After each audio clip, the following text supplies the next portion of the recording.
अब हम लोग स्टार्ट करेंगे क्लास 10 का चैप्टर नंबर 4। क्योंकि हम लोग 3 चैप्टर पढ़ा दिए हैं। यूरोप में राष्ट्रवाद पहला चैप्टर, दूसरा चैप्टर है साम्राज्यवाद, साम्यवाद और रूस की क्रांति, और तीसरा चैप्टर था इंडो चाइना यानी कि हिंद चीन में उपनिवेशवाद और राष्ट्रवाद, है ना। ये तीनों चैप्टर को हम लोग भली भांति बहुत अच्छे तरीके से समाप्त कर दिया है। और अब हम लोग चौथा चैप्टर में आए हैं क्लास 10 के हिस्ट्री में, है ना, जिसका नाम है भारत में राष्ट्रवाद, यानी कि अपने देश में जो राष्ट्रवाद है उसको समझेंगे। तो आप लोग यहाँ पर मैंने पढ़ने के लिए तैयार हैं? तो अभी आप लोगों ने सुना कि सब तैयार है, तो प्रेम से बोलिए भारत माता की वंदे। क्योंकि भारत में राष्ट्रवाद की शुरुआत हम यहीं से करेंगे। राष्ट्रवाद का मतलब ही होता है ना, अपने देश से प्रेम, अपने देश से स्नेह, अपने देश पर गर्व करने की भावना, इसी को तो राष्ट्रवाद कहते ही हैं, है कि नहीं है? तो राष्ट्रवाद की परिभाषा को पालन करने के लिए सच्चे जो देशभक्त होंगे वो तो भारत माता के नाम पर चिल्लाना जरूरी है। भारत माता की जय एक ऐसा कोटेशन है जो शरीर में कमजोर लोगों को भी ऊर्जा प्रदान कर देती है। और अगर वंदे मातरम कहने में, है ना, भारत माता की जय कहने में आपको अगर अंदर से ऊर्जा मिलती है, इसका मतलब कि आप राष्ट्रवादी हैं, आप भारत के सच्चे सपूत हैं। तो आइए हम अगला शुरू करते हैं, जिसका नाम है भारत में राष्ट्रवाद। क्या नाम है इसका? भारत में राष्ट्रवाद।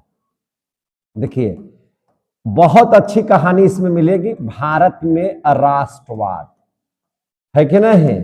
तो राष्ट्रवाद की परिभाषा भी हम लोग समझ लिए, है ना। अब ये भारत में राष्ट्रवाद की शुरुआत कहां से हुई, क्या हुआ था भारत में कि राष्ट्रवाद हम लोगों के अंदर में जगा, अपने भारत माता के लिए प्रेम जगा और लगा कि भारत को हम लोग मां की तरह जो पूजते हैं, अब ये जो अंग्रेजों की गुलामी की जंजीरों में जकड़े हैं तो इन्हें छुड़ाना चाहिए। यह कब हम लोगों को ऐसा लगा, ये सभी बातों का इसमें हम लोग भरपूर तरीके से अध्ययन करेंगे, बढ़िया से अध्ययन करेंगे। तो देखिए भारत में राष्ट्रवाद का विकास, पहले इसी को जान लेते हैं, है कि नहीं? भाषण नहीं देना है, हम लोग को पढ़ाना है।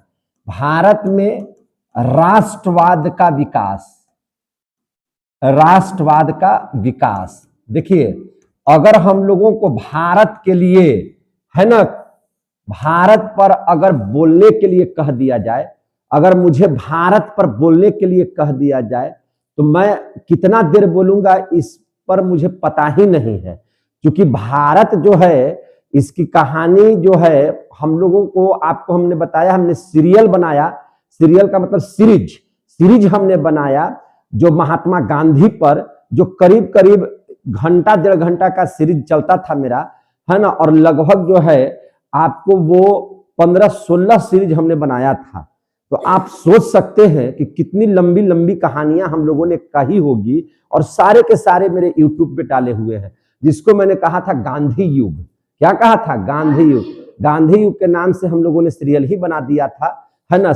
उसमें हम पढ़ाते थे, 1.5 घंटा का वीडियो चलता था, और बहुत सारा सीरीज हमने बनाया था। तो आप सोच सकते हैं कि गांधी जी पर जब हम इतना कर सकते हैं, तो भारत माता में तो और चंद्रशेखर आजाद की भी भूमिका थी, भगत सिंह की भी भूमिका थी, सुखदेव सिंह की भी भूमिका थी, है ना, बहुत सारे नेताओं की भूमिका थी। अगर उन लोगों को एक एक चैप्टर, मैंने एक एक पार्ट पढ़ाया जाए तो बहुत सारे पार्ट बनाए जा सकते हैं, है कि नहीं। मंगल पांडे पर भी मेरा सीरीज है। मंगल पांडे 1857 की क्रांति जो पढ़ाए हैं अपने क्लास में, लगातार पढ़ाए हैं। तो सारे कहानी आप जब पढ़िएगा तो भारत माता से आपको बहुत प्रेम भी हो जाएगा। तो चलिए, भारत में राष्ट्रवाद का जो विकास है, इस विकास का देखिए, इस विकास में सबसे अहम भूमिका अगर राष्ट्रवाद किसी ने जगाया तो उस व्यक्ति का नाम था मंगल पांडे। किसने? मंगल पांडे। और मंगल पांडे की क्या बात करें, मंगल पांडे एक मामूली सा सेना, जो 1857 की क्रांति में उन्होंने सभी भारतीयों के अंदर में एक अलख जगाया कि भारत माता जो जंजीर में जकड़ी है, अंग्रेजों के जंजीरों में जकड़ी है, गुलामी की जंजीरों में जकड़ी है ना, उसकी बेड़ियों को तोड़ना होगा और अपने माँ को आजाद करना होगा। यहाँ पर हम लोगों का एक जगह है जिस पर इंग्लैंड के, यानी कि ब्रिटेन के लंदन के लोग कब्जा किए हुए हैं, है कि नहीं, उनका कानून चल रहा है, तो हमारे यहाँ अगर उनका कानून चल रहा है तो ये गलत बात है कि नहीं। और उन्होंने 1857 में किया क्या था कि गाय की चर्बी का जो मांस था, बहुत लंबी कहानी पढ़ाए, उसको जाकर वीडियो देख लीजिएगा, जिनको लंबा पढ़ना होगा उनको, है ना। हम अभी तत्काल पढ़ा रहे हैं क्योंकि हमको चैप्टर समाप्त करना है, और चैप्टर में जितना होगा उतना ही हम अभी आपको बताएंगे। और लंबी कहानी सुनना होगा तो सब सीरीज हम बना दिए हैं, जाकर के लगातार देखिएगा। 1857 की क्रांति खोलिएगा तो लगातार मंगल पांडे से जो खुलेगा आपको, मैंने मंगल पांडे से नहीं खुलेगा, अंग्रेज कैसे आए हैं, यानी कि आपको 1600 ईस्वी से लेकर के, कब से, 1600 ईस्वी से लेकर के हम 1947 तक की कहानी उसमें सुना दिए हैं, समझे कि नहीं। एकदम गांधी जी के मृत्यु तक की कहानी हमने कह दिया है कि नहीं। सारा चीज उसमें 48 तक की कहानी डाल दिए हैं, भारत माता की आजादी करवा दिए हैं, समझे कि नहीं। वह पूरा सीरीज ही मेरा डाला हुआ है। तो अब हम लोगों को यहाँ समझना है क्या चीज, कि 1857 की जो क्रांति हुई थी, तो 1857 में जो क्रांति हुई थी, वो मंगल पांडे ने, है ना, करीब करीब वो दिन था, करीब 29 मार्च का दिन था, 29 मार्च 1857, और जगह था बैरकपुर में। कहा, बैरकपुर में। मंगल पांडे ने क्या किया था, लेफ्टिनेंट जो था अंग्रेजों के उस सेना की टुकड़ी का जो लेफ्टिनेंट था, जिसका नाम था बाघ, जिसका नाम क्या था, बाघ, समझे कि नहीं, उसको क्या किया था, तलवार से काट दिए थे। कौन, मंगल पांडे। चूंकि देखिए इन्होंने क्या किया था कि जो न्यू बंदूक लॉन्च किया था, उसकी जो कारतूस थी, उसके माथे पर, उसके मैंने सबसे ऊपरी सिरे पर, है ना, गाय और सुअर की चर्बी डाल देते थे। और इससे क्या होता था कि एक तरह से भारतीयों का धर्म भ्रष्ट होता था। बात करें अगर, तो अगर गाय की चर्बी को माने हिंदू लोग अगर मुंह में लगाते थे तो यह पाप माना जाता था, और सुअर की चर्बी को अगर मुसलमान लोग मुंह में लगाते थे कारतूस को छीलने के लिए, तो उनके लिए वह पाप हो जाता था। इस स्थिति में जो है ना, विद्रोह उन्होंने किया, है ना। और विद्रोह 29 मार्च 1857 में बैरकपुर में मंगल पांडे जो है से सैर कर रहे थे, और लग रहा था कि कब अवसर आएगा तो उसका हम अपने मौत का घाट उतार दे और उससे बदला ले ले। और लेफ्टिनेंट बाघ को उन्होंने तलवार से काट डाला था। और एक और थे अंग्रेज, जिनका नाम था मेजर ह्यूसन। क्या नाम था, मेजर ह्यूसन। उसको गोलियों से ही मार दिए थे। क्या किए थे, गोलियों से, है ना, मार दिए थे उसको। तो जब इन लोगों को ठोक दिया मंगल पांडे ने, है ना, तो इन्हीं के एवज में जो है 8 अप्रैल 1857 को, कब, 8 अप्रैल 1857 को मंगल पांडे को फांसी की सजा दे दी गई थी। किसकी सजा दे दी गई थी, फांसी की सजा दे दी गई थी। अब बताइए, जिसको फांसी की सजा दे दी जाएगी तो क्या हम लोगों के अंदर में खून नहीं खौलेगा? अगर हम लोगों के अंदर में खून खौलेगा तो क्या हम लोगों को ऐसा नहीं लगेगा कि यह आदमी मरा क्यों, तो अपने भारत के लिए मरा है। तो हम लोगों के भी अंदर में, है ना, जोश आ गया कि नहीं, भारत के लिए शहीद होना होगा, है ना। अंग्रेजों का इतना मनमानी हम लोग चलने नहीं देंगे। तो भारत में राष्ट्रवाद का विकास शुरू हुआ कि नहीं हुआ? तो शुरू करने वाला व्यक्ति कौन, मंगल पांडे। कब, 1857 की क्रांति में। हमने सब कुछ पढ़ा दिया है उसमें, रानी लक्ष्मीबाई, वीर कुंवर सिंह, है ना।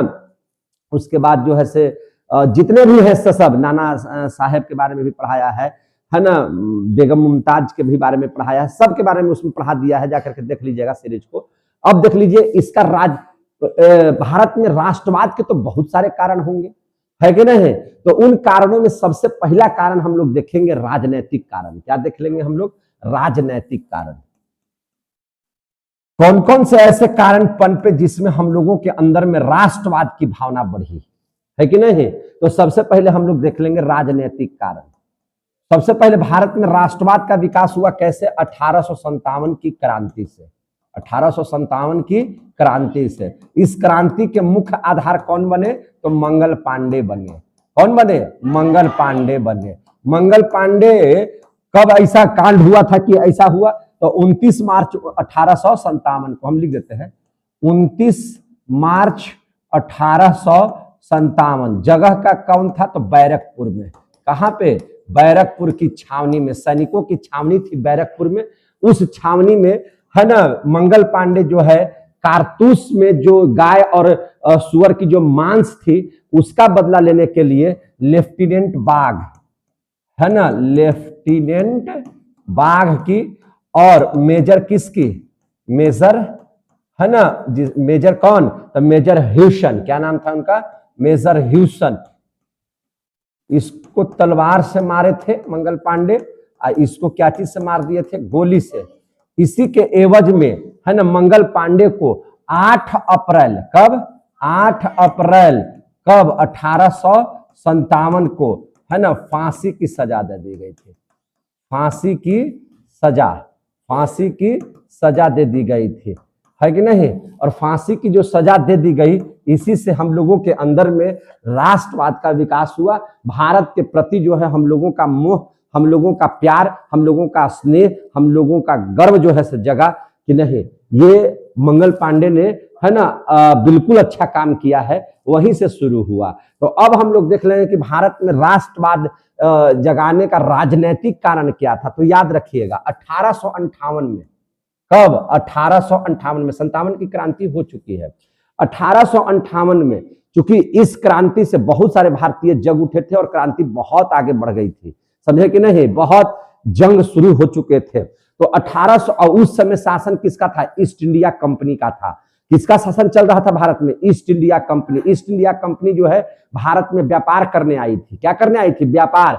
और धीरे धीरे क्या किया, पहले रहने का, पहले जो है हमको आने का जगह दो। तो जब गाड़ी में लोग आ जाता है तो उसके बाद धीरे धीरे घुसका कर कहता है कि तनिए सुन में हमको बैठने का जगह दे दो। तो उसी प्रकार से अंग्रेज जो है भारत में तनिए सुन बैठने का जगह दिया। और बैठते थोड़ा देर हुआ तो कहा कि तनिए सुनाओ घसको ना जी, बढ़िया से बैठने दो ना हमको तनिए। तो धीरे धीरे घसक गया और उसके बाद फिर कहा कि नहीं, अब इस सीट हमारा है, तुम तनिए हटो ही जा से जरा सा, है ना। उस सीट पर बैठ गया और धीरे धीरे और समय बिताया। तो कहा कि हटिए, तो इस पर हम तनी सोएंगे, अब तनी बढ़िया से पैर पसारेंगे, तो सब कुछ साइड हुई है। तो यही अंग्रेज किया था उस समय, है ना। तो ईस्ट इंडिया कंपनी का शासन था। इसमें क्या हुआ, महारानी, जो ब्रिटेन की महारानी विक्टोरिया थी, याद रखिएगा, इंग्लैंड की महारानी कौन उस समय, विक्टोरिया। विक्टोरिया ने कहा कि फिर से ऐसी 1857 की क्रांति वाला घटना न घट जाए।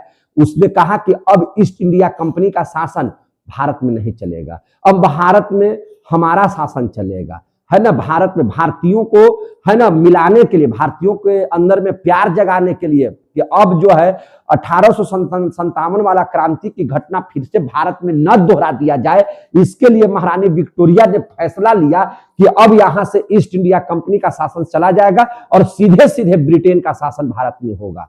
किसका शासन होगा ब्रिटेन का शासन भारत में होगा। संपूर्ण देश में महारानी का अब शासन होगा, अब ईस्ट इंडिया कंपनी का शासन नहीं होगा। यह फैसला कब हुआ, 1858 ईस्वी में।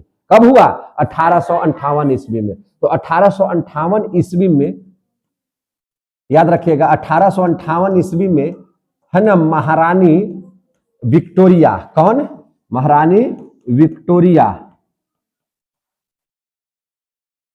महारानी विक्टोरिया ने घोषणा किया कि, महारानी विक्टोरिया ने क्या किया, घोषणा किया कि, है ना, क्या किया कि अब, है ना, कि अब संपूर्ण भारत पर, है ना, अब क्या हो जाएगा, संपूर्ण भारत पर, संपूर्ण, है ना, संपूर्ण भारत में महारानी, किसका, महारानी का शासन चलेगा, महारानी का शासन चलेगा, है कि नहीं, महारानी का शासन चलेगा। अब ईस्ट इंडिया, अब ईस्ट इंडिया कंपनी, अब ईस्ट इंडिया, है ना, अब ईस्ट इंडिया कंपनी का शासन नहीं होगा, शासन नहीं होगा, समझते चलिएगा, है ना। अब बताइए, हम तो कर रहे थे आजादी की मांग, 1857 में हमने लड़ाई लड़ा था कि है ना अंग्रेज यहां रहने ही नहीं देंगे हम लोग अंग्रेज को। अब अभी पूरे देश में किसका शासन का, अब ईस्ट इंडिया नहीं करेगा सांत्वना में, अब हमारा शासन चलेगा और हमारा शासन चलेगा तो अच्छा से चलेगा। हम आपके लिए कानून बनाएंगे, है ना, आपको जो है से इस तरह की क्रांति नहीं होने देंगे। तो इससे भारत के लोगों को अच्छा लगेगा कि खीस भरेगा अंदर से, और अंदर से हम लोगों को क्रोध हो गया। और क्रोध हुआ तब लगा कि नहीं, भारत को तो आजाद कराना ही होगा। तो हम लोगों के अंदर में राष्ट्रवाद की भावना बढ़ी कि नहीं बढ़ी? अरे भाई, राष्ट्रवाद किसे कहते हैं? राष्ट्रवाद अपने देश के प्रति प्रेम, अपने देश के प्रति स्नेह, अपने देश के प्रति गर्व की भावना। तो इससे हमको गर्व की भावना होगी, क्या वो अंदर से खीस हो जाएगा? है कि नहीं? हम 1857 की क्रांति लड़े थे कि भारत से अंग्रेजों को दूर कर देंगे। यही कह रहा है कि अब ईस्ट इंडिया कंपनी नहीं रहेगा, अब हम ही पूरा शासन चलाएंगे। भारतीयों के अंदर में राष्ट्रवाद की भावना बढ़ी, भारतीयों के अंदर में क्या हो गई? राष्ट्रवाद की भावना बढ़ी। तो राजनीतिक कारण में सबसे पहला कारण हम लोग ये दे दिए हैं, पहला कारण हो गया। अब दूसरा क्या हो सकता है कारण समझ लीजिए, तो दूसरा कारण समझ लीजिएगा, अंग्रेजी साम्राज्यवाद के विस्तार की नीति। देखिए, अंग्रेजी साम्राज्यवाद के विस्तार की नीति। देखिए, विस्तार की नीति। अब अंग्रेज सोच रहा था कि ज्यादा से ज्यादा भारत के जगहों पर कब्जा किया जाए, भारत के जगहों पर हम लोगों को क्या किया जाए? कब्जा किया जाए, ज्यादा से ज्यादा कब्जा कर लिया जाए सभी जगहों पर। समझ में आ रही है बात ना?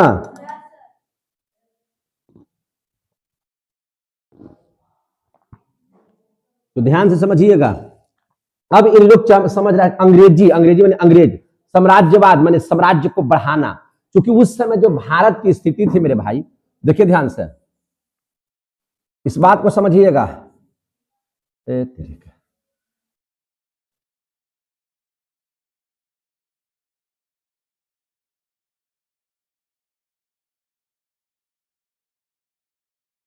देख रहे हैं ना, इस तरह से भारत था। और भारत के जो राजा थे सब जगह, ये सब अलग अलग राज्यों में अपना शासन कर रहे थे, है ना? सब अपने अपने राज्यों को बचाना चाह रहे थे। समझ में आ रही है बात? भारत के जो राजा थे हर एक भाग में टूटे हुए थे, है कि नहीं? और सब चाह रहे थे कि हमारा राज्य सुरक्षित रहे। ये चाह रहे थे कि हमारा राज्य सुरक्षित है, सब अपना अपना राज्य को सिर्फ सुरक्षित कर रहे थे, कोई पूरे भारत के बारे में नहीं सोच रहा था। और अंग्रेज इसी का फायदा उठा रहे थे, हर एक जगह को कमजोर करने। मान लीजिए कि राजा ताकतवर है, समझे कि नहीं? और ये अगल बगल के राजाओं को तंग करता है, तो बस ये अंग्रेज क्या कर रहा था? अगल बगल राजाओं का साथ देकर के इसी को समाप्त कर देता था। तो पहले इसको जब मजबूत वाले को हड़प लिया था, कमजोर वाला का तो हड़प लेना इसका आम बात रहता था, समझे कि नहीं? तो यह पूरे देश में अपना साम्राज्य को क्या कर रहा था? अंग्रेज लोग बढ़ा रहा था। और सभी जगहों पर छोटे छोटे राजाएं, है ना, कार्य कर रहे थे, है ना, अपना अपना गद्दी संभाले हुए थे। और वे लोग पूरे भारत को सोच ही नहीं रहे थे, वे लोग सोच रहे थे कि सिर्फ मेरा राज्य बचा हुआ रहे, हम यहाँ के राजा बने हुए रहे, हम सुख सुविधा अपना बरकरार रखें। आ रहा है समझ में ना? लेकिन अंग्रेज क्या कर रहा था? साम्राज्यवाद के विस्तार की नीति को अपना रहा था। तो इसमें बहुत सारे कूटनीतिज्ञ का अंग्रेजों ने इस्तेमाल किया, समझे कि नहीं? सब जगह लड़ा राजाओं से, और पहले मजबूत को हराता था कमजोर की सहायता लेकर के, और फिर उसके बाद दबोच लेता था, कमजोरों को भी दबोच लेता था। समझ में आ गई बात? अब स्थिति क्या हो गई कि अंग्रेजी साम्राज्यवाद के विस्तार में एक ऑफिसर, है ना, जिसका नाम था क्या चीज? Governor general Dalhousie. क्या नाम था उसका? डलहौजी। डलहौजी की हड़प नीति बहुत मायने रखती है। डलहौजी की हड़प नीति हम पढ़ाए हैं पूरा विस्तार से, लेकिन यहाँ पे उतना नहीं, यहाँ पे जरा सा जैसे जैसे होगा हम पढ़ा देंगे, जितना कहेगा आपके कोर्स में, है ना, उतना हम बता देंगे। तो डलहौजी की हड़प नीति क्या थी, समझ लीजिए बात को। डलहौजी आया तो कहा कि देखिए, जितने भी राजा, सुन लीजिए कान ध्यान से सुन करके, आपका जो उत्तराधिकार अगर आपका अपना संतान है तब तो वो राजा बनेगा, लेकिन अगर आपके पास अपना संतान नहीं है और आप सोच रहे हैं कि गोद लेकर के हम, है ना, उत्तराधिकार बना देंगे, तो यह नियम समाप्त किया जाता है। अगर आपके पास बेटा है, बेटी तो राज्य करेगी नहीं, क्योंकि बेटियों को पाबंदी थी राज्य करने के लिए उसके राज्य में, समझे कि नहीं? यहां पे जब भी होगा तो अगर राजा का बेटा होगा तो वही गद्दी पर बैठेगा। लेकिन कहा कि यह अगर अपना पुत्र है तब तो ठीक है, आप राजा बना लीजिए, लेकिन अगर आपके पास अपना पुत्र नहीं है तो आप किसी को गोद लेकर के उत्तराधिकारी नहीं बना सकते हैं। अगर यहाँ के राजा के पास अपना पुत्र है तो राज करेगा, नहीं होगा तो यह अंग्रेजों के अधीन हो जाएगा। यह राज्य पर अधिकार किसका हो जाएगा? अंग्रेजों का हो जाएगा। इसी प्रकार से उसने हड़प नीति बनाई, बोला कि सबको हड़पो, है कि नहीं, जितना ज्यादा से ज्यादा जो है ना साम्राज्य का विस्तार करो। इसीलिए डलहौजी का हड़प नीति कहते हैं। उसने उत्तराधिकार के सिस्टम को समाप्त कर दिया था। इसीलिए तो रानी लक्ष्मीबाई से उसकी लड़ाई हुई थी बहुत कसम। बहुत सारी बातें हैं जो आगे हम लोग आपको बताएंगे। तो इससे भी अब बताइए, देश के हमारे जितने भी राजा होंगे तो उसके अंदर में बात समझ में नहीं आएगी कि हमारा राज्य कोई छीन रहा है जबरदस्ती, हमारे पास संतान नहीं है तो उसको क्या कर ले रहा है, छीन ले रहा है ना। उत्तराधिकार के नियम को ही समाप्त कर दिया था किसने, डलहौजी ने, समझे ना। इसीलिए डलहौजी को क्या कहते हैं, हड़प नीति कहते हैं इसका, समझे कि नहीं। तो ये इससे भी हम लोगों के अंदर में राष्ट्रवाद की भावना बढ़ी। तीसरा राजनीतिक कारण देख लीजिए। तीसरा राजनीतिक कारण था लॉर्ड रिटन। उस समय वह गवर्नर जनरल था। लॉर्ड रिटन के द्वारा क्या हुआ था सो समझ लीजिए। लॉर्ड रिटन ये क्या था, भारतीय गवर्नर जनरल था। इसने एक एक्ट लाया था। इसने क्या लाया था, एक एक्ट। एक्ट मैंने नियम, एक्ट मैंने क्या चीज, नियम, अधिनियम, है ना। आज भी हम लोग एक्ट समझते हैं ना, थाना उना में अगर आपको एफआईआर होता है तो एक्ट लगाया जाता है कि नहीं। और उस एक्ट के तहत आपको गिरफ्तारी हो जाती है ना। उस कानून के तहत आपकी क्या हो जाती है, गिरफ्तारी। तो लॉर्ड रिटन ने एक एक्ट लाया था जिसको हम लोग कहते हैं वर्नाक्यूलर प्रेस, है ना, एक्ट का लाना। क्या नाम था उसका, वर्ना, समझिएगा ये वाला क्वेश्चन आया हुआ है, वर्नाक्यूलर, है ना, प्रेस, वर्नाक्यूलर प्रेस एक्ट का लाना। और ये कब आया था, तो ये आया था आपको 1873 ईस्वी में लाया था। अब देखिए यहां पर इस मैटर को समझिए। यह एक्ट क्या था, पढ़ने ही से पता चल रहा है, वर्नाक्यूलर प्रेस। यह समाचार पत्रों के लिए एक्ट था। समाचार पत्र के लिए एक्ट क्या था, तो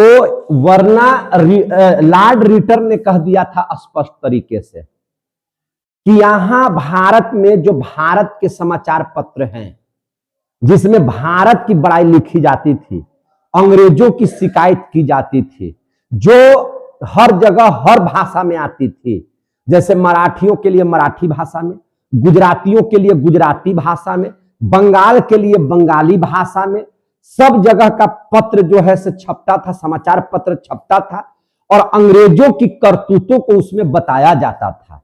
अब आप जो हैं, आपके परिवार के प्रति अंग्रेजों का कहर होगा, इस बात को अगर समाचार पत्र में लिखा जाएगा तो आपके अंदर में खीस भरेगा कि नहीं भरेगा, अंग्रेजों के प्रति घृणा पैदा होगी कि नहीं होगी। और इस बात को सच्चाई से जब भारतीयों ने रखा, इंग्लैंड का खिलाफ करते हुए लिखा, तो इसने क्या कहा लॉर्ड रिटन ने कि अब आप लोग समाचार पत्र नहीं निकाल सकते हैं, है कि नहीं। अब आप लोग समाचार पत्र पेपर नहीं छाप सकते हैं। यहां सिर्फ पेपर चलेगा तो अंग्रेजी पेपर चलेगा।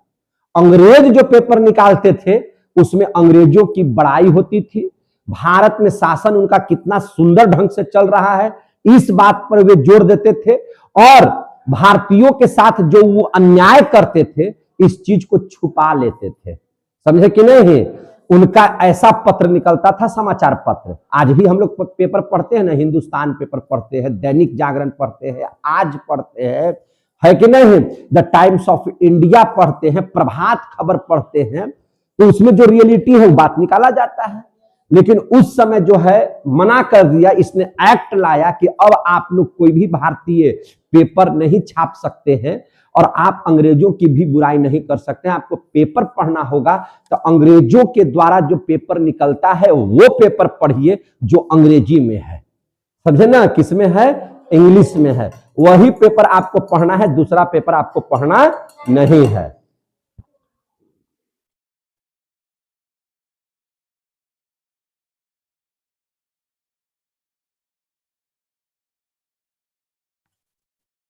यह नियम कब लाया, 1873 ईस्वी में। समझ में आ रही है बात। अब देखिए, अब जो हिंदी भाषी लोग थे, है ना, वो सबों के अंदर में, भारतीयों के अंदर में इस बात से क्या हो गया, क्रोध हो गया और समाचार पत्र बंद हो गया। क्या हो गया, समाचार पत्र बंद हो गया। सिर्फ अंग्रेजी भाषा वाला समाचार पत्र चलने की बात कही थी, समझे कि नहीं। समाचार पत्र जो है से आपको पढ़ना है, इस बात के लिए ये हुआ। अब इस डर से है ना, इस एक्ट के डर से है ना, भारत के जितने भी पेपर वाले थे वो अपना लिखना क्या कर दिए, बंद कर दिए। क्या कर दिए, बंद कर दिए। जो नहीं माना उनको पीटा गया, उनको कानूनी कार्रवाई की गई, उनको जेल में बंद कर दिया गया, समझे कि नहीं। इस एक्ट के डर से क्वेश्चन आया हुआ है और इसको याद कर लीजिएगा। इस एक्ट के डर से है कि नहीं, इस एक्ट के डर से है ना, एक पेपर छपता था जिस पेपर का नाम था अमृतलाल बाजार पत्रिका। क्या नाम था उसका, अमृतलाल बाजार पत्रिका, अमृतलाल बाजार पत्रिका, याद रखिएगा। क्या पेपर का नाम था, अमृतलाल बाजार पत्रिका, जो किस भाषा में आता था, बंगाली भाषा में। किस भाषा में, बंगाली भाषा में। बंगाली भाषा में छपता था। किस भाषा में छपता था, बंगाली भाषा में छपता था, भाषा में छपता था, याद रखिएगा, बंगाली भाषा में छपता था, है ना। अब वो किस भाषा में राताराती छपने लगा, अंग्रेजी भाषा में। चेंज कर दिया इसने, क्या कर दिया, डर से क्या कर दिया, चेंज कर दिया। छपता था, अब वह किस भाषा में छपने लगा, अंग्रेजी भाषा में छपने लगा। तो याद रखिएगा, आपसे पूछा जाएगा कि लॉर्ड रिटन ने जो वर्नाक्यूलर प्रेस एक्ट नियम लाया था, उस अधिनियम के तहत कौन ऐसा भारतीय समाचार पत्र था जो राताराती अपनी भाषा को चेंज कर दिया था, अंग्रेजी भाषा में उसने अखबार को बदल दिया था। तो याद रखिएगा, अमृतलाल बाजार पत्रिका, है ना। ये क्वेश्चन आया हुआ है और आता भी है। तो अमृतलाल बाजार पत्रिका जो है पहले बंगाली भाषा में छपता था, है ना। इस एक्ट के डर से अब वह किस भाषा में छपने लगा, अंग्रेजी भाषा में। तो पहला पत्रिका था यही जो अंग्रेजी भाषा में भारतीयों का छपने लगा था। इसके मालिक कौन थे, तो इसका मालिक दो ठो था। एक ठो था मोतीलाल घोष, क्या नाम था उसका, मोतीलाल घोष, और एक का नाम था शिशिर कुमार घोष। तो इसका मालिक का नाम भी पूछा जाता है, मालिक कौन है, तो मालिक है इसका दो ठो, एक का नाम है क्या चीज, मोतीलाल घोष, और दूसरका का नाम क्या है, तो शिशिर कुमार घोष, शिशिर कुमार घोष। आ गया समझ में, है ना। तो अब बताइए, ऐसा करने से हम लोगों के अंदर में राष्ट्रवाद की भावना नहीं बढ़ेगी, एकदम है कि पनपेगी, कि आप हमारे भारतीय समाचार पत्र को नहीं चलने देंगे, आप ओरिजिनल बात को नहीं लिखने देंगे, आप सच्चाई को नहीं छपने देंगे। तो इससे भारतीयों में क्या होता था, क्रोध होता था।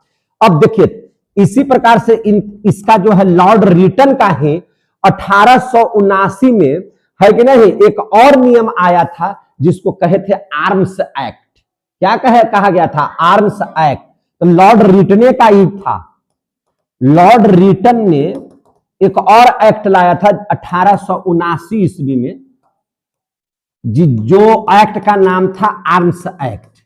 अब देख लीजिए आर्म्स एक्ट क्या था वो समझ लीजिए। आर्म्स मतलब तो जान ही रहे कि बंदूक, गोलीबारी, यही सब है कि नहीं। तो आर्म्स एक्ट में क्या था कि भारतीय लोग बंदूक नहीं रख सकते हैं, भारतीय लोग बंदूक नहीं रख सकते हैं। अगर किसी भी भारतीयों के पास बंदूक है, मतलब आप जो है गद्दार हैं, हम लोगों के क्या है, गद्दार है, आपको बंदूक रखने का अधिकार नहीं है, आप पकड़े जाएंगे, इसके बदले आपको जो है से मैंने सजा दी जाएगी, है कि नहीं, आपको जेल में बंद कर दिया जाएगा, आप छूटेंगे नहीं।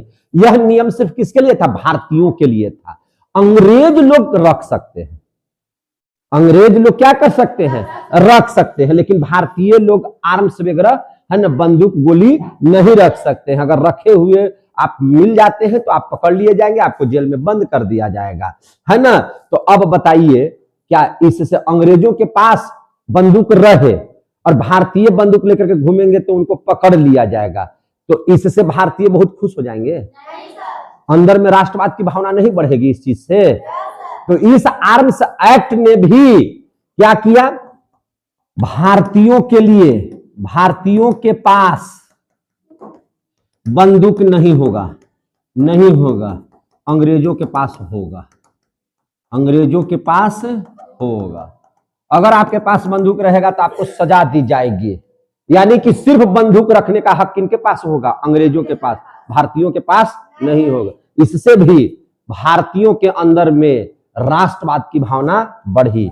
और क्या कारण थे? चौथा कारण देख लीजिए। अब आया था लॉर्ड रिपन।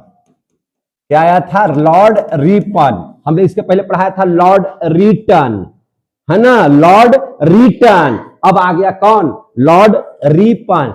लॉर्ड रिपन जो अगला गवर्नर था 1833 में, इसने इल्बर्ट विवाद जो देखा उसके बारे में समझ लीजिएगा। देखिए क्या था, इसने एक कानून लाया जिसका नाम था इल्बर्ट विवाद।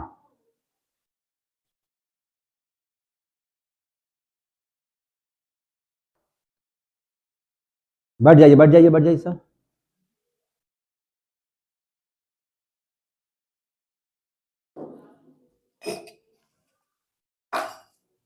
क्या था? लॉर्ड रिपन ने, जो अगला गवर्नर था, उसने क्या किया 1883 में, देखिए 1883 में, देखिए 1883 में इसने क्या लाया था? इल्बर्ट विवाद।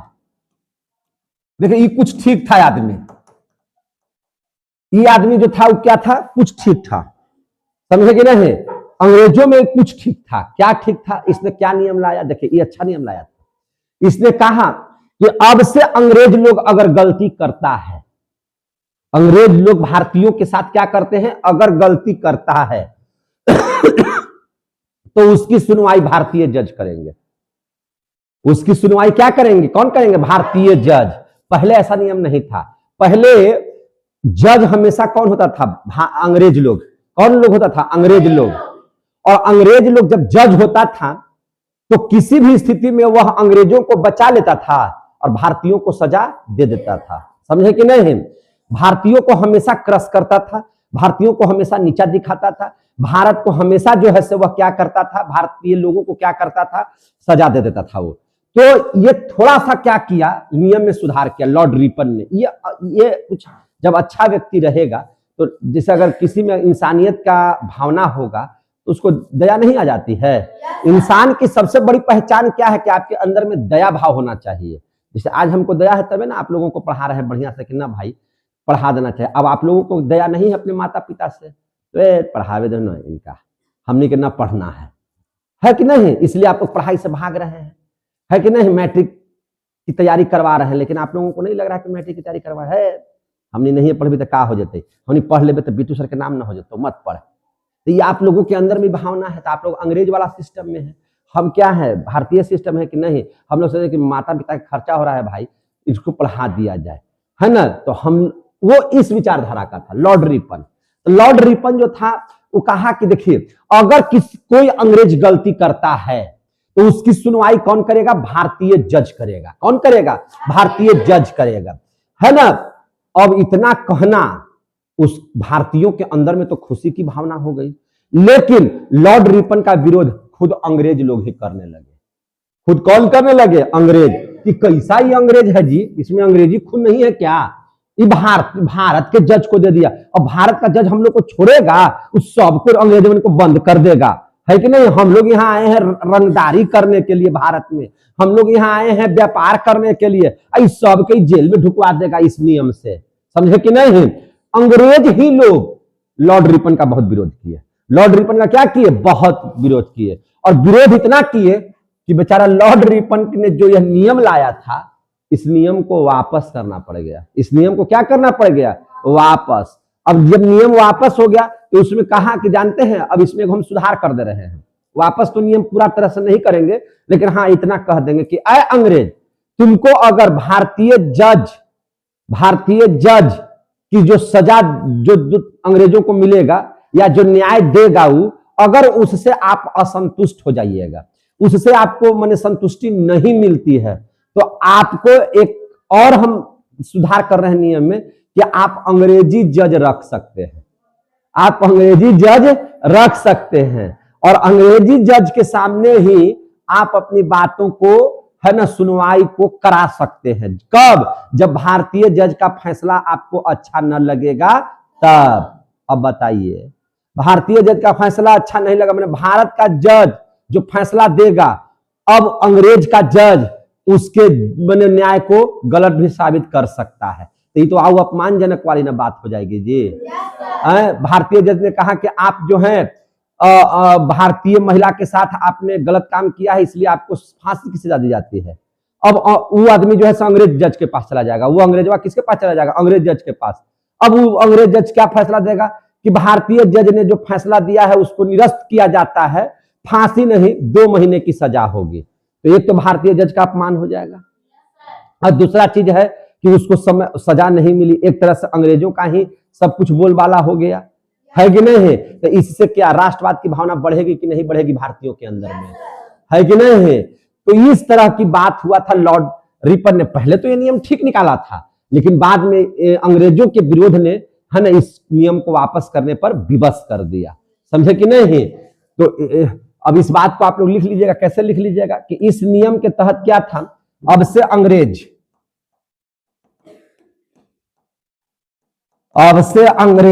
गलती करेगा तो उसकी सुनवाई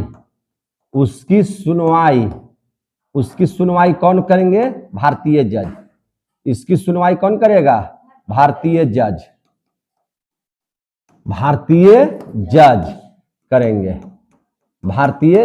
करेंगे। ऐसा कहना अंग्रेज लोग इसका क्या किया? अंग्रेज लोग क्या किया? विरोध कर दिया। विरोध का परिणाम क्या हुआ? लॉर्ड रिपन का यह नियम वापस ले। लॉर्ड रिपन को है ना यह नियम वापस लेना पड़ा। क्या लेना पड़ा? वापस लेना पड़ा। और वापस लिया तो एक नियम में सुधार हुआ। क्या हुआ? सुधार में क्या हुआ कि अगर अंग्रेज लोग कौन लोग? अंग्रेज लोग क्या भाई? भारतीय जज के फैसले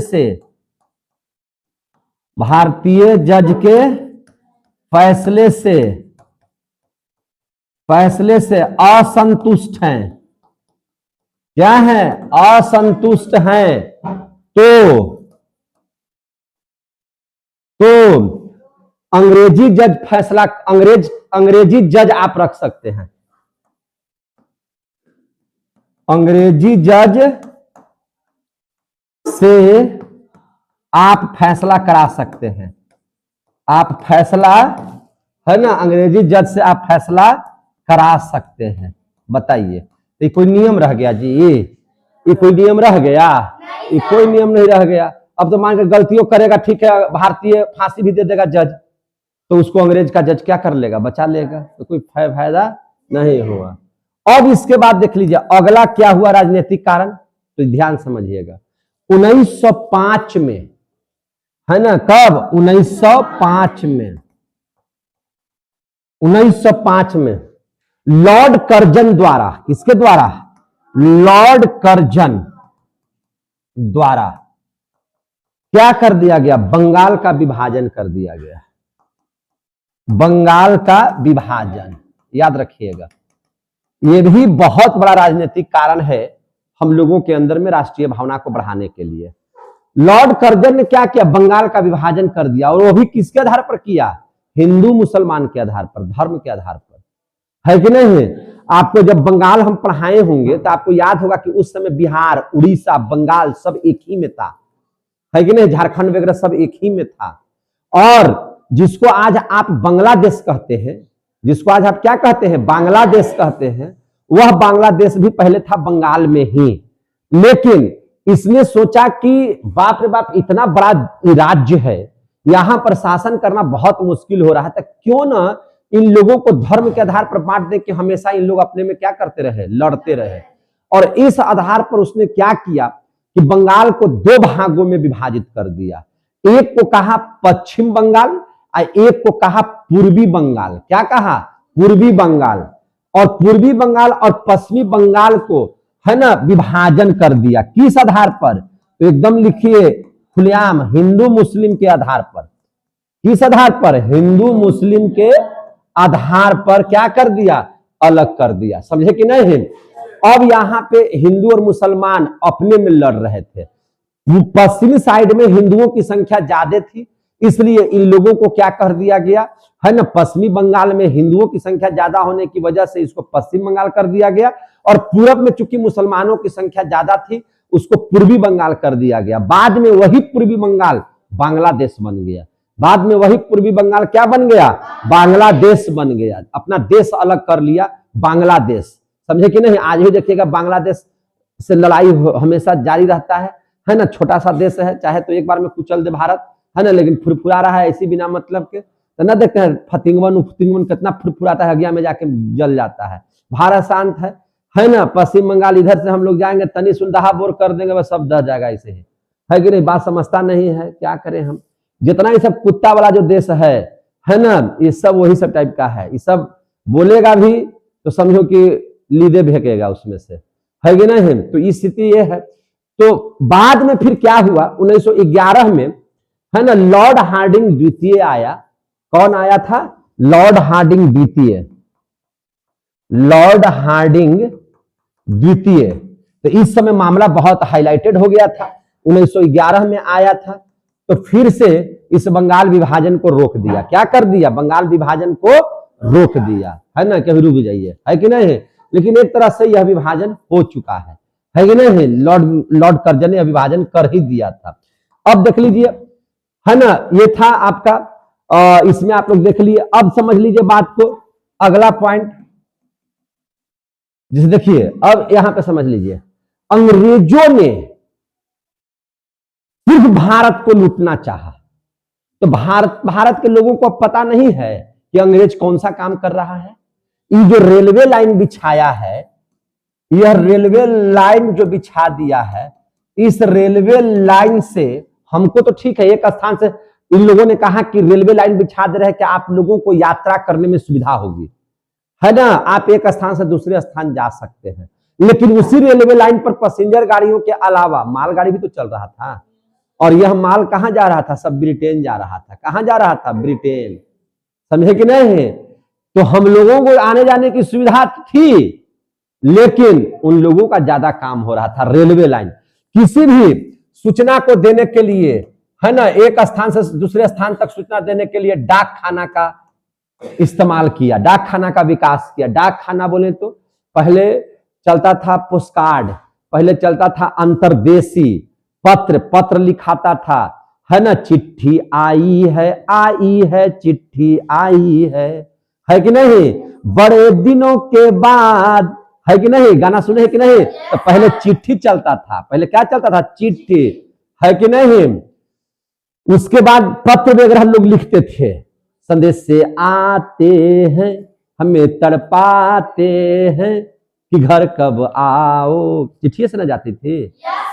आज के तरह मोबाइल था, मैसेज मार दिए, का जानू कहाँ है कि नहीं, हैप्पी न्यू ईयर 2026, है कि नहीं। पहले वो समय नहीं था, है ना। आज क्या है, आज किसी को बुलाना है तो एक अब तो कार्डो चल जाता है, मेरे बुआ की शादी में जलूल से जलूल आना, भेज दिया, है ना। ये बतिया लिखता था, इतना खिस बरता है ना हमको, है कि नहीं। मेरे बुआ की शादी में जलूल से जलूल आना, ये क्या लिखने का मतलब है। अब कोई तुतराता है तो पैदा होते ही मोबाइल चलाता है कि नहीं। अब तुतराएगा कोई बच्चा, तुतराता है अब। तो ये है, तो पहले, अब आज तो मोबाइल का युग है कि नहीं। मोबाइल के युग में, है कि नहीं, क्या किया जाए समझ में नहीं आता है। समझ में आ रही है बात ना। हर फैसला होता नहीं सिक्का उछाल के, ये दिल का मामला है जरा देख बहाल के। आज के दौर में इन मोबाइल के आशिकों को क्या पता, आज के दौर में इन मोबाइल के आशिकों को क्या पता, हम जिस समय खत लिखते थे कलेजा निकाल के, है कि नहीं। तो याद रखिएगा, पहले डाकखाना था, चिट्ठी वगैरह जाती थी, खत जाता था। फिर क्या था, छाप खाना, छापा खाना।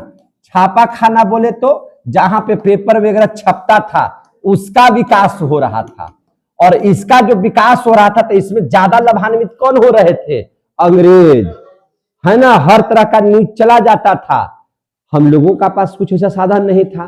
तो इससे भी हम लोगों के अंदर में राष्ट्रवाद की भावना बढ़ी कि अरे अंग्रेजमन तो बड़ी तंग अति कर रहा है, आगे बढ़ रहा है, हम लोग को इसमें शामिल नहीं कर रहा है। तो ये था, तो इस तरह से हम लोगों ने देखा कि ये सब राजनीतिक कारण थे, है ना, भारत में राष्ट्रवाद बढ़ाने के। अब दूसरी बात समझ लीजिए, अब हम लोग पढ़ लेते हैं आर्थिक कारण। आर्थिक कारण का मतलब हो गया धन। आर्थिक कारण का मतलब क्या हो गया? धन। अब देख लीजिए आर्थिक कारण समझ लीजिए। अंग्रेजों ने हमारे किसानों, हमारे व्यापारियों, हमारे लोगों पर कर का क्रूरतापूर्वक, कर माने टैक्स, टैक्स का क्रूरतापूर्वक वसूल करता था। वो लोग कर को क्रूरतापूर्वक वसूलना। तो जब ये वसूलेंगे कर को, तो हम लोगों के अंदर में उनके लिए प्यार बरसेगा ना। वो हमको बरियारी कर लेके जाएंगे, टैक्स लेने आएंगे, तो हम लोगों के अंदर में अंग्रेजों के प्रति प्यार होगा? घृणा होगी ना। हम लोग सोचेंगे ना ये बात कि अगर आज अंग्रेज नहीं रहता तो ये सब बच जाता हम लोगों का। हम लोगों के अंदर में राष्ट्रवाद बढ़ रहा है कि नहीं बढ़ रहा है? इनकी हर एक गलती हम लोगों को चैलेंज कर रही थी राष्ट्रवाद की ओर, समझे कि नहीं? कर का क्रूरतापूर्वक वसूल करना। और याद होगा कि पश्चिमी चंपारण में इन लोगों ने जबरदस्ती 3 कठिया पत्ती लाया था। 3 कठिया पद्धति। 3 कठिया पद्धति बोले तो क्या चीज?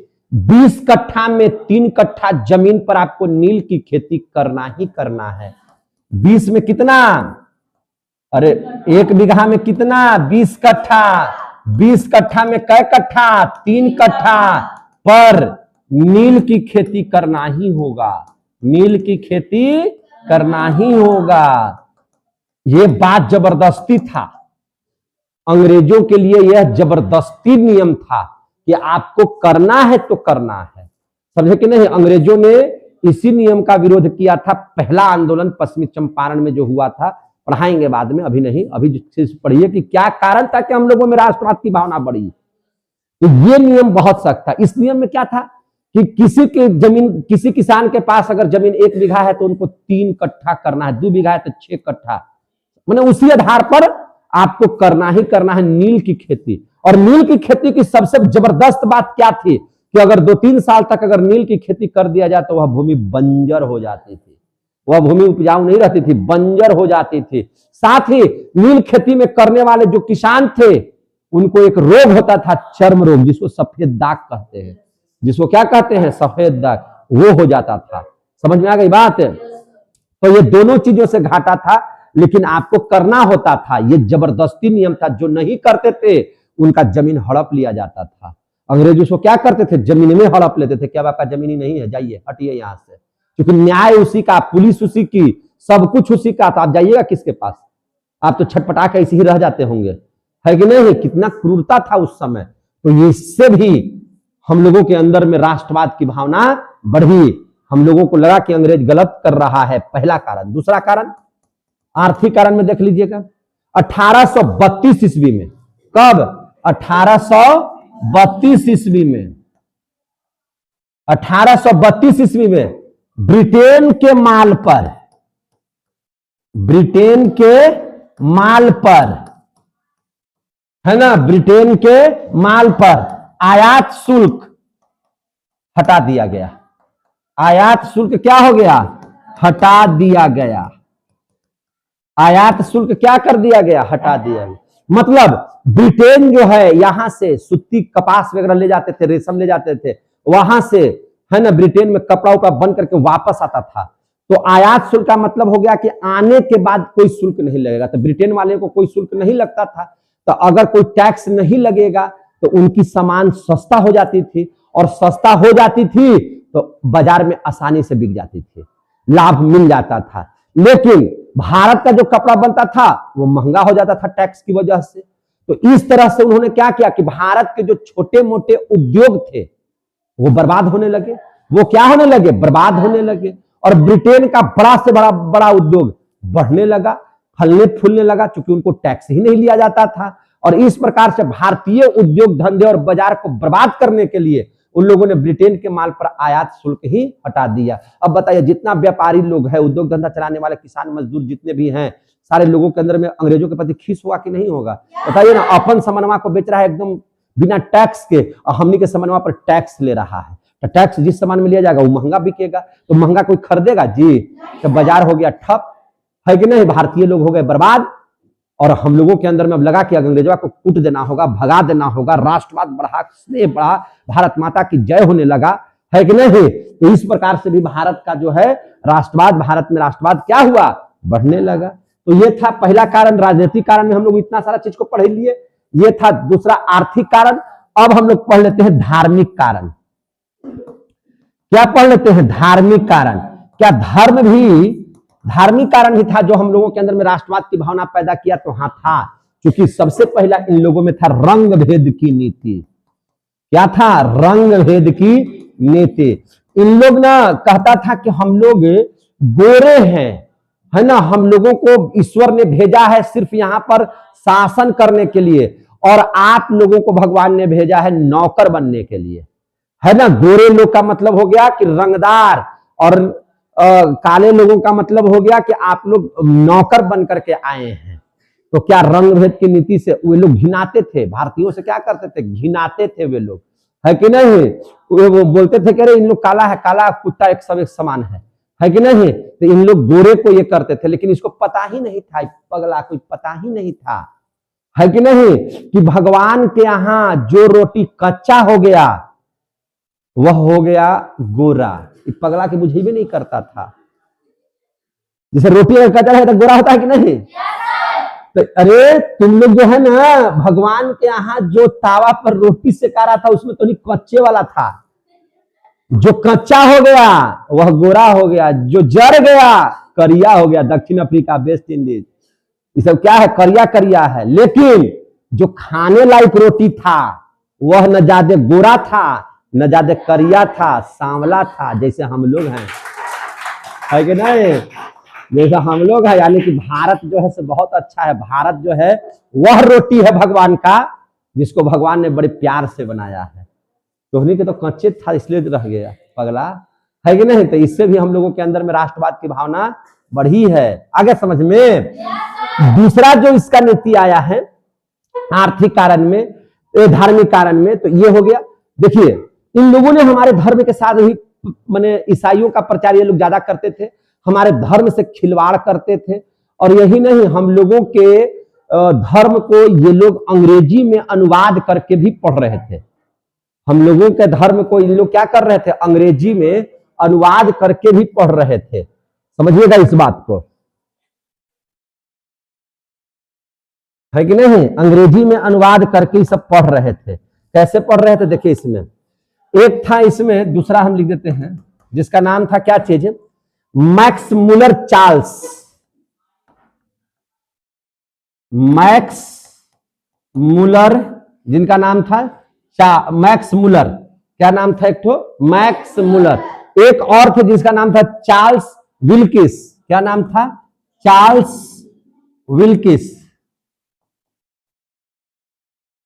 चार्ल्स विल्किस, देखिएगा ध्यान से, है ना। क्या नाम था इनका? Charles Wilkins. और एक थे sir William Jones. Sir William Jones. ये लोग बहुत अच्छे विद्वान आदमी थे। अच्छे नहीं, विद्वान आदमी थे। अंग्रेज अच्छा हो ही नहीं सकता है, अंग्रेज मतलब खराब, अंग्रेज मतलब खराब। मैक्स मुलर, चार्ल्स विल्किस और सर विलियम जोन्स, है ना, ये लोग भारतीय ग्रंथ को अंग्रेजी में अनुवाद कर रहे थे, है ना। भारतीय ग्रंथ को अंग्रेजी में अनुवाद कर रहे थे,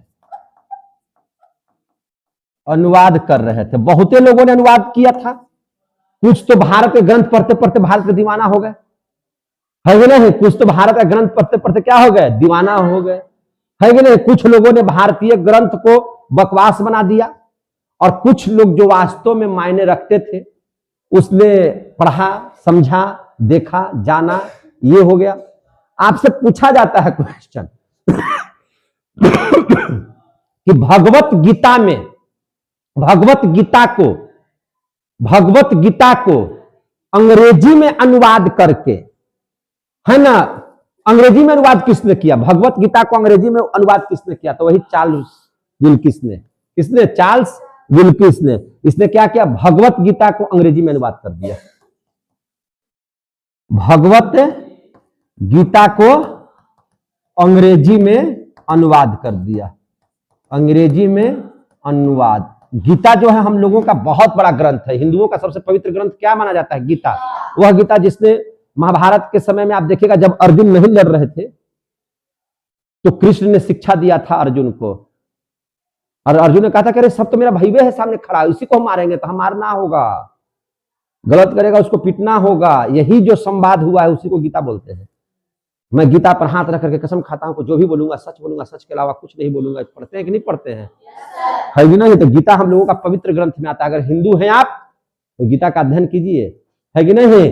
तो इन गीता का जो है, भागवत गीता का अंग्रेजी में अनुवाद किसने कर दिया था? चार्ल्स विल्किस ने कर दिया था। समझ में आ गया कि नहीं आ गया? तो याद रखिएगा। और सर विलियम जोन्स जो था, सर विलियम जोन्स, है ना, इसने क्या किया था? बंगाल में एक सोसाइटी का निर्माण किया था, सर एशियाटिक सोसाइटी। क्या निर्माण किया था? सर एशियाटिक सोसाइटी का। बंगाल में, है ना, क्या चीज? सर एशियाटिक सोसाइटी का निर्माण किया था। कब? है ना, सर एशियाटिक सोसाइटी का निर्माण किया था 1784 में। कब? 1784 में, है कि नहीं? इसने निर्माण किया था। याद रखिएगा। समझे कि नहीं समझे? तो ये सब जो थे, भगवत गीता, रामायण, महाभारत, सबका जो है अंग्रेजी में अनुवाद कर रहे थे, पढ़ रहे थे, लोगों के बारे में अपना विचार दे रहे थे कि इनका धर्म कैसा है। हालांकि ये लोग धर्म के साथ खिलवाड़ ही कर रहे थे, जिसमें हम लोगों के भारतीयों ने मैंने क्रोध जाहिर किया था कि आपको ऐसा नहीं करना चाहिए। इससे भी हमारे शरीर के अंदर में, हमारे लोगों के अंदर में राष्ट्रवाद की भावना क्या हुई है? बढ़ी है ना। तीसरा जो है, देख लीजिए ध्यान से, इधर जो है इन लोग अनुवाद कर रहे हैं, अपने धर्म का प्रचार प्रसार कर रहे हैं। इधर हमारे यहां भी आर्य समाज है। और कौन समाज है? प्रार्थना समाज है ना। और कौन समाज है? तो हम लोगों के यहां रामकृष्ण मिशन है। रामकृष्ण मिशन है। और कौन है? तो ब्रह्म समाज है। कौन समाज है? ब्रह्म समाज है। इन लोग चिल्ला चिल्ला करके बोल रहे हैं कि अंग्रेज हमारे धर्म के साथ क्या कर रहा है? खिलवाड़ कर रहा है। ये अपने धर्म का प्रचार कर रहे हैं और इन लोगों के विपक्ष में ये सब सारे प्रचार कर रहे हैं। तो क्या हमारे शरीर में रोंगटा खड़ा नहीं हो जाएगा कि हमारे धर्म की शिकायत कीजिएगा तो राष्ट्रवाद की भावना बढ़ेगी ना। अब क्वेश्चन आता है कि आर्य समाज के संस्थापक कौन है? आर्य समाज के संस्थापक कौन है? 1875 ईस्वी में बना था ये, है ना। आर्य समाज के संस्थापक कौन है? तो जल्दी से बताइए। आर्य समाज के संस्थापक स्वामी दयानंद सरस्वती। क्या नाम था? स्वामी दयानंद सरस्वती। याद रखिएगा, स्वामी दयानंद सरस्वती। ये सब क्वेश्चन आया हुआ है। स्वामी दयानंद सरस्वती। प्रार्थना समाज के कौन थे? रामचंद्र पांडु, है ना। क्या नाम था उनका? जल्दी से बताइए। रामचंद्र, बताइए।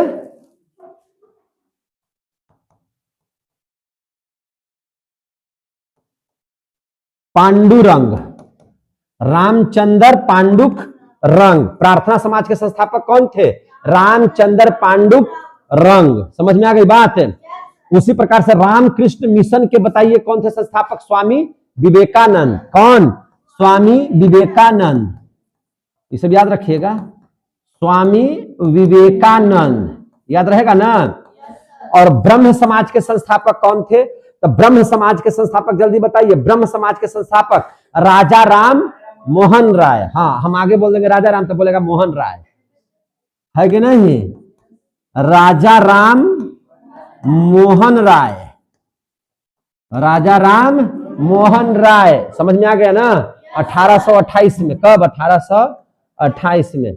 याद रखिएगा। तो ये सब मैंने आप लोगों को क्या थे, क्या हो रहा था, है ना, ये सब संस्था चला रहे थे, धर्म का अपना प्रचार कर रहे थे, भारतीय धर्म का प्रचार कर रहे थे, और अंग्रेज इनसे क्या कर रहे थे, धर्म के साथ हमारे साथ खिलवाड़ कर रहे थे। तो हमारे देश के प्रति लोगों में राष्ट्रवाद की भावना बढ़ी कि अंग्रेजों को ऐसा नहीं करना चाहिए, अंग्रेजों को हम लोगों को छक्का छुड़ाना है कि नहीं। तो अपने देश के प्रति प्यार बढ़ने लगा इन सभी कारणों से।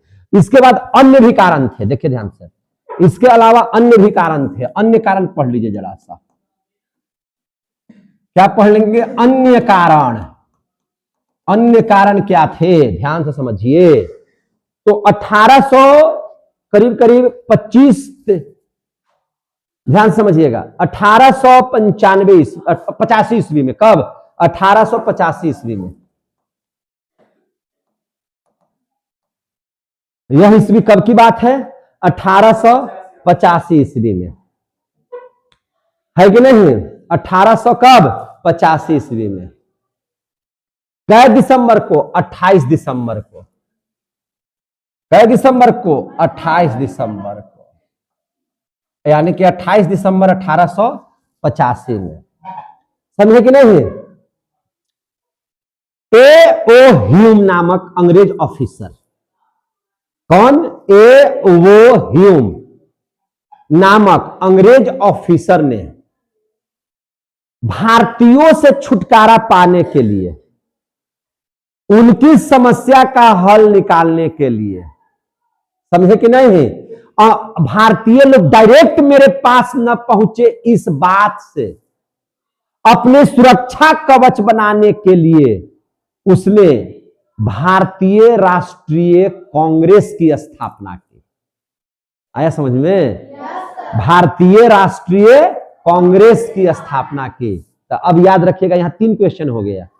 भारतीय राष्ट्रीय कांग्रेस की स्थापना किसने की, तो ए.ओ. ह्यूम, जो क्या था, अंग्रेज अधिकारी था। कब किया, तो 28 दिसंबर 1885। किस लिए किया, तो अपने सुरक्षा कवच के लिए, कि जो भी समस्या होगा अब यही कांग्रेस पार्टी सुनेगी, है ना, और वहां का लोग हमसे बताएगा तो हम उसको हल करेंगे, डायरेक्ट तो लोग मेरे पास नहीं आएगा। इसको पगला को क्या मालूम था, ए.ओ. ह्यूम को, कि यही भारतीय राष्ट्रीय कांग्रेस एक समय ऐसी पार्टी बनेगी जो भारत की आजादी दिलाने में इसकी सबसे बड़ी भूमिका होगी। समझे कि नहीं, लोग इससे से ज्यादा जुड़ते जाएंगे। ये तो अपना सुरक्षा कवच में बनाया था कि जो लोग डायरेक्ट पहुंचता है मेरे पास, वो अब जाएगा किस में, भारतीय राष्ट्रीय कांग्रेस में, अपनी समस्या रखेगा, वहां का कोई प्रतिनिधि हमको बोलेगा, हम उसको सुधार करेंगे। क्या जी, यही ना बात हुआ। तो देखिए 1885 ईस्वी में कितना तारीख को, 28 दिसंबर, हम यहां पढ़ा रहे तो नहीं देख रहा है, एगो खाली फुर्स गई और फुर्स आई तो पूरा देख रहा सब। 28 दिसंबर 1885 को किसने, ए.ओ. Hume, A.O.. ह्यूम, किसने, ए.ओ. Hume, A.O.. ह्यूम ने, ए.ओ. ह्यूम ने, है ना, क्या चीज का निर्माण किया, है ना, क्या चीज का निर्माण किया, तो भारतीय राष्ट्रीय कांग्रेस की स्थापना, भारतीय राष्ट्रीय कांग्रेस की स्थापना, है ना, भारतीय राष्ट्रीय कांग्रेस की स्थापना। क्यों, सुरक्षा कवच के लिए। किस लिए, सुरक्षा कवच के लिए, सुरक्षा कवच के लिए। आ गया समझ में, किस लिए किया, सुरक्षा कवच के लिए। पर इसको थोड़ी पता था कि यह जो है से अंग्रेजी सत्ता को उखाड़ फेंकने में इसकी सबसे बड़ी अहम भूमिका होगी। इसको पता नहीं था। लोग ज्यादा से ज्यादा क्या होने लगे, जुटने लगे। यही आजादी दिलवाएगा, किसको पता था, यही पार्टी आजादी दिलवाएगी, किसी को पता था। तो भारतीय आजादी में भारतीय राष्ट्रीय कांग्रेस की बहुत बड़ी भूमिका रही है, क्योंकि उस समय यही एक पार्टी थी और लोग इससे जुड़ रहे थे। लगा लोगों को कि कम से कम भारत के लिए एक पार्टी का निर्माण हुआ है ना, यानी कि अब हम लोग सब इसी पार्टी में जुड़ेंगे, है कि नहीं। तो इसी प्रकार से आप लोग समझ जाइएगा। अब यहां पे कुछ महत्वपूर्ण प्रश्न है। सबसे पहले पूछेगा कि कांग्रेस पार्टी की, भारतीय राष्ट्रीय कांग्रेस की स्थापना किसने किया, है ना, तो ए.ओ. ह्यूम ने भारतीय राष्ट्रीय कांग्रेस की स्थापना किया। की स्थापना की, लिख देते हैं क्या किया, स्थापना किया। ठीक है, तो स्थापना तो पढ़ लिए, स्थापना तो पढ़ लिए। इसके प्रथम अध्यक्ष कौन थे? प्रथम अध्यक्ष बोलिए, उमेश चंद्र बनर्जी। उमेश चंद्र बनर्जी को लिख सकते हैं OW, चंद्र सी, अब बनर्जी, बनर्जी लिख देंगे तो WC बनर्जी। क्या लिख देंगे, WC बनर्जी। बनर्जी अगर पूरा नाम पूछेगा तो उमेश चंद्र बनर्जी। सब क्वेश्चन आया हुआ है। भारतीय कांग्रेस पार्टी के प्रथम अध्यक्ष कौन थे? उमेश चंद्र बनर्जी। प्रथम सम्मेलन कहां हुआ?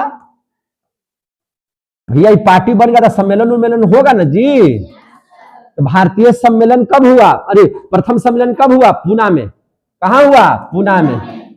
अब पूना में, पूना जब महाराष्ट्र में पड़ता है, कहां पड़ता है? पूना में। पूना में किस जगह पर? लिखवाए हैं किताब में, देखिए पूना में किस जगह पर? तो गोकुल तेजपाल संस्कृत विश्वविद्यालय में। कहां पे हुआ है? गोकुल तेजपाल, गोकुल तेजपाल संस्कृत विश्वविद्यालय में, विश्वविद्यालय में। आया समझ में? गोकुल तेजपाल संस्कृत विश्वविद्यालय में प्रथम सम्मेलन हुआ है। कहां? पुणे में। कहां? पुणे में। पूना बोले तो कहां है? महाराष्ट्र में। कहां? महाराष्ट्र में। आपसे पूछेगा इसके प्रथम मुस्लिम अध्यक्ष, क्या पूछेगा? इसके प्रथम मुस्लिम अध्यक्ष, याद रखिएगा। तो आपसे पूछा जाएगा क्वेश्चन, प्रथम मुस्लिम अध्यक्ष। तो प्रथम मुस्लिम अध्यक्ष मैंने मुसलमान कैटेगरी में सबसे पहला अध्यक्ष कौन थे? तब बदरुद्दीन तैयब जी। क्या नाम था उनका? बदरुद्दीन तैयब जी, है ना? बदरुद्दीन तैयब जी। क्या नाम था? बदरुद्दीन तैयब जी। समझे कि नहीं? तो ये हम लोगों ने पढ़ा इसके बारे में। अब देख लीजिए अन्य कारण में और क्या हो सकते हैं, तो एक और बताते हैं। आपने नाम सुना होगा लाला हरदयाल, है कि नहीं? लाला हरदयाल जी का नाम सुना होगा। उन्होंने भारत में ही नहीं, भारत नहीं बल्कि अमेरिका में 1913 ईस्वी में, कब? 1913 ईस्वी में। नाम क्या बताएं हम लोग? लाला हरदयाल,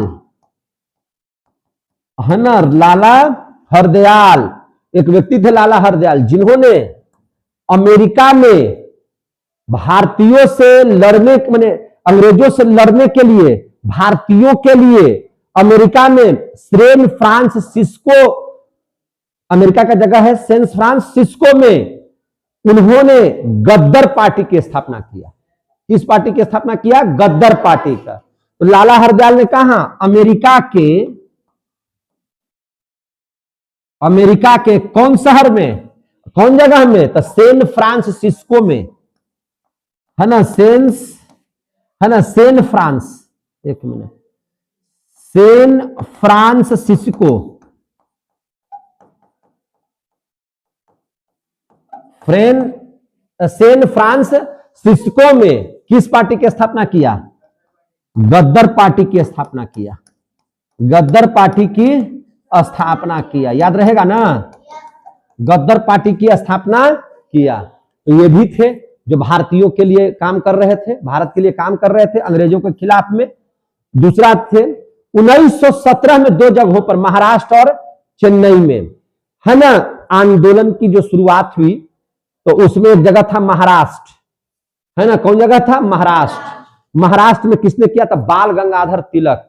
वही बाल गंगाधर तिलक जिसने कहा था कि स्वराज्य हमारा जन्मसिद्धाधिकार है, हर कीमत पर इसको लेकर रहेंगे, है कि नहीं? वही बाल गंगाधर तिलक ने कहा कि देखो, आंदोलन नहीं किया, मैंने देखिए क्या कहा भारतीयों को कि तुम अगर अपने न्याय के लिए अंग्रेजों के पास जाओगे तो अंग्रेज तुम्हारे खिलाफ में ही फैसला देंगे। तुम अगर न्याय के लिए कहां जाओगे? अंग्रेजों के दरबार में जाओगे, अंग्रेजों के यहां जाओगे तो तुमको वो तुम्हारे खिलाफ ही फैसला देंगे, अंग्रेजों के खिलाफ वो फैसला नहीं, तो तुम्हें वहां जाने की जरूरत ही नहीं है। हम लोग अपना फैसला अपने यहां ही करेंगे, उसका नाम होगा होम रूल। होम के अंदर में नियम, होम मने घर, रूल मने नियम, है कि नहीं? होम रूल आंदोलन, समझे कि नहीं? मैंने घर में ही आप लोगों को न्याय दिलवा देंगे। अगर दो भाई लड़ रहे हैं तो दोनों को जाइएगा तो अंग्रेज लूट लेगा, हम ही लोग न्याय दिलवा देंगे। उसको कहेंगे क्या चीज? Home rule. क्या कहेंगे? Home rule. तो ये कितने जगहों पर चला? 2 जगहों पर। एक चला महाराष्ट्र में और दूसरा चला कहां? चेन्नई में। कहां चला? चेन्नई में। महाराष्ट्र में कौन देख रहे थे? बाल गंगाधर तिलक। और चेन्नई में किसने देखा? एनी बेसेंट ने। किसने? एनी बेसेंट ने, समझे कि नहीं? तो कब? 1917 ईस्वी में। कब? 1917 ईस्वी में। कहां कहां? महाराष्ट्र और कहां? चेन्नई। क्या चीज? होम रूल आंदोलन। और यही पर न्याय दिया गया सबको, होम रूल आंदोलन। यहां पे कौन चला रहे थे? जोर से बोलिए। बाल गंगाधर तिलक। बाल गंगाधर तिलक। और यहां पर चेन्नई में कौन? Annie Besant. बाल गंगाधर तिलक का क्या नाम था? स्वराज हमारा जन्म अधिकार है और उसे हम लेकर रहेंगे। आगे समझ में? तो ये सब कारण बने हैं भारत में राष्ट्रवाद पैदा हो। इसके भारत में राष्ट्रवाद के उद्गम के लिए यह कारण था। तो आपसे पूछा जाएगा कि भारत में राष्ट्रवाद के विकास के कारण क्या है? तो पहला राजनीतिक कारण, दूसरा आर्थिक कारण, तीसरा धार्मिक कारण, चौथा अन्य कारण। लिख दीजिएगा। अब जो है भारत में राष्ट्रवाद का विकास कैसे हुआ, भारत ने आजादी कैसे दिलवाई? तो जितने भी भारत में आंदोलन हुए सभी आंदोलनों में गांधी जी तो रहेंगे। गांधी गांधी नहीं है बल्कि देश का आंधी है कि नहीं? अब इसके आंधी में सब कोई उड़िया जाएगा, है कि नहीं? हम लोग गाना सुने, गांधी जी के लठिया कमाल के लेवा। तो भारत की आजादी जो हुआ है उसमें गांधी जी की अहम भूमिका है, समझे कि नहीं? तो अब हम लोग पढ़ेंगे गांधी युग। गांधी जी की सीरीज हमने बनाया है, पहले ही बता दिए थे, लेकिन उतना विस्तार में आपको नहीं पढ़ना। जितना पढ़ना उतना पढ़ाते हुए निकल जाएगा। तो उतना पढ़ाने लगे तो मान चला कि 1 महीना लग जाएगा समय। कितना समय लग जाएगा? 1 महीना, है कि नहीं? लेकिन जिसको देखना होगा कि नहीं गांधी जी को सोचे, जो भारत से सच्चे प्रेम करते होंगे तो गांधी जी को जानेंगे, और गांधी जी को जानेंगे तो पूरा आंदोलन जान जाएंगे वो, है ना? कैसे कैसे आजाद हुआ है मैंने पढ़ाया ही है उस विषय को। कैसे पढ़ाया है कि भारत को आजादी कैसे मिली? नहीं, हमने चैप्टर बनाया है भारत गुलाम कैसे हुआ। भारत को आजादी कैसे मिली यह मायने नहीं रखता है भैया। ये आजादी तो मिली हम जान रहे हैं, लेकिन ये बना गुलाम कैसे? कहां कहां गलती हुई कि गुलाम भारत हो गया? हमने उसकी कहानी बताई है कि भारत गुलाम कैसे बना है। पढ़ लीजिएगा बढ़िया से, सीरीज है, सीरीज देख लीजिएगा, है कि नहीं? तो आगे देख लीजिए गांधी युग। क्या देख लेंगे? गांधी युग। गांधी युग। तो गांधी युग कब से कब तक? तो गांधी युग चला 1919 से लेकर के 1947 तक। 1919 से लेकर के कब तक? 1947 तक, भारत की आजादी तक पढ़ेंगे, है कि नहीं? तो अब जरा सा गांधी जी के बारे में जान लीजिए। जन्म कहां हुआ, जन्म कब हुआ, ये सब जान लीजिए। जन्म इनका कब हुआ? 2 अक्टूबर 1869 को। 2 अक्टूबर 1869 ईस्वी को क्या हुआ? गांधी जी का जन्म। चूंकि ये अहिंसा के पुजारी थे, लड़ाई झगड़ा में विश्वास नहीं करते थे, छक्का छुड़ा दिया है अंग्रेजों का, लइकन के जैसा आंदोलन किए हैं। रूस जाएंगे, फूल जाएंगे, तुम्हारी बात नहीं मानेंगे, तुम्हारी बात नहीं, तुम्हारी आज्ञा नहीं मानेंगे। अवज्ञा आंदोलन, विनम्र के साथ प्रणाम भी करेंगे लेकिन आपकी बात नहीं मानेंगे। घर में बच्चा कैसे साइकिल के रुक जाता, ना खाना खाएंगे, साइकिल ले दो, बस यही आंदोलन गांधी जी ने किया था अंग्रेजों के खिलाफ। समझे कि नहीं? बच्चा बच्चा वाला आंदोलन करके भारत को आजाद करा दिया, है कि नहीं? अहिंसा के पुजारी थे, दम कोई हिंसा नहीं, लड़ाई झगड़ा नहीं, बिना लड़ाई के। भैया इसीलिए इनको तो महात्मा कहा जाता है। इन कठिया पत्ती में जो नाच नचा दिया अंग्रेज के, कोई बोलते ही रे। ये थे गांधी जी। कहानी इनका है यार, मस्त मस्त कहानी है। तो अहिंसा के पुजारी थे, इसीलिए 2 अक्टूबर को अहिंसा दिवस मनाते हैं। क्या मनाते हैं 2 अक्टूबर को? 2 अक्टूबर को हम लोग क्या मनाते हैं? अहिंसा दिवस। अहिंसा दिवस मनाते हैं। समझ में आ गई बात भैया? इनका जन्मवा कहां हुआ? गुजरात में। गुजरात में कहां? पोरबंदर में।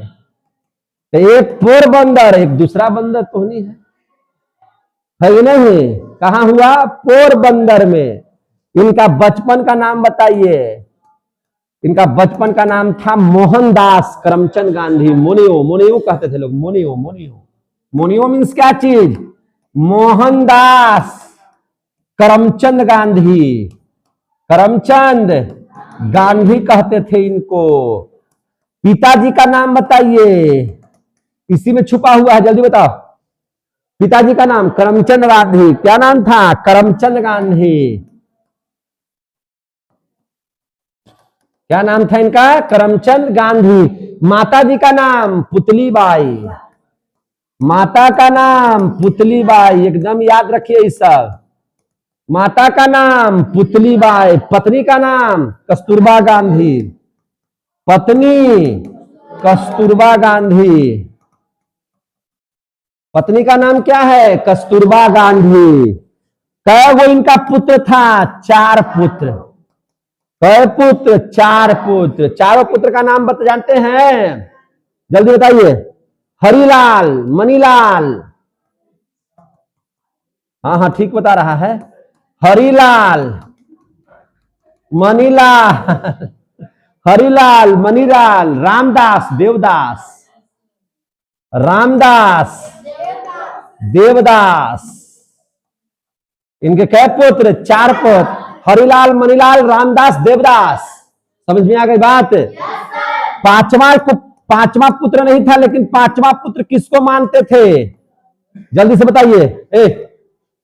क्या बात कर रहा है? याद है? 4 पुत्र तो हो गए, लेकिन 5वां पुत्र मानते किसको थे पता है आप लोगों को? बहुत मानते थे इसको, जमुनालाल बजाज को। जमुनालाल बजाज, इसको 5वां पुत्र मानते थे, जमुनालाल बजाज को। जमुनालाल बजाज को गांधी जी क्या पुत्र मानते थे? 5वां पुत्र। इन्होंने पुस्तक लिखी थी, अच्छी अच्छी पुस्तक थी।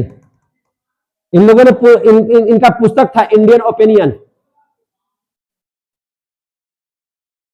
Indian opinion. क्या नाम था? Indian opinion. इन्होंने किताब लिखा था, याद रखिएगा, यंग इंडिया। दूसरी किताब इनकी कौन थी? Young India. और कौन किताब लिखे थे? हिंद स्वराज। क्या लिखे थे? हिंद स्वराज। क्या लिखे थे? हिंद स्वराज। इन्होंने एक पत्रिका भी चलाई थी, पत्रिका का नाम था हरिजन नामक पत्रिका। हरिजन, हरिजन पत्रिका का नाम क्या था? हरिजन। इन्होंने पत्रिका चलाया था, उसका नाम क्या था? हरिजन। हरिजन पत्रिका, हरिजन नामक पत्रिका इन्होंने चलाया था। समझ में आ रही है बात? इनको और किन किन नामों से जाना जाता है? ध्यान से समझिएगा सब। उपनाम उसको कहेंगे। क्या कहेंगे? उपनाम। क्या बोलेंगे? उपनाम। इनको क्या कहा जाता था? इनको राष्ट्रपिता भी कहा गया है, इनको बापू भी कहा गया है, महात्मा गांधी भी कहा गया है, महात्मा भी नाम जुड़ा हुआ है ना। 1 मैन बाउंड्री फोर्स भी कहा गया है, 1 मैन बाउंड्री फोर्स है ना। और क्या कहा गया है? इनको मुनियो भी कहा गया है, मुनियो। बचपन के नाम था इनका क्या चीज? मुनियो। क्या कहा गया है? मुनियो है ना। बाबूजी भी इनको कहते थे। क्या चीज? बाबूजी, है कि नहीं? तो ये सब नाम इनके उपनाम थे। इन्होंने नारा जो दिया, नारा भी याद रखिएगा। इनका क्या क्या नारा था? करो या मरो, करो या मरो। अंग्रेजी में इसी को कहते हैं do and die. Do and die, करो या मरो। अपने देश के लिए कुछ करो, नहीं तो मरो। Do and die, do and die. इन्होंने और नारा दिया था अंग्रेजों को, भारत छोड़ो। कौन नारा दिया था? भारत छोड़ो। इन्हीं का क्या नाम था? हे राम, हे राम। समझ में आ गई बात? अब बहुत थक गए, अब कल पढ़ाएंगे, है कि नहीं? अब हम लोग जो है ध्यान से समझिए, कल पढ़ा देंगे आप लोगों को बढ़िया से। और अब यहां से भारत में राष्ट्रवाद का प्रथम क्लास यानी कि पहला क्लास यहीं पे समाप्त करते हैं। तब तक के लिए जय हिंद, जय भारत। प्रेम से बोलिए भारत माता की।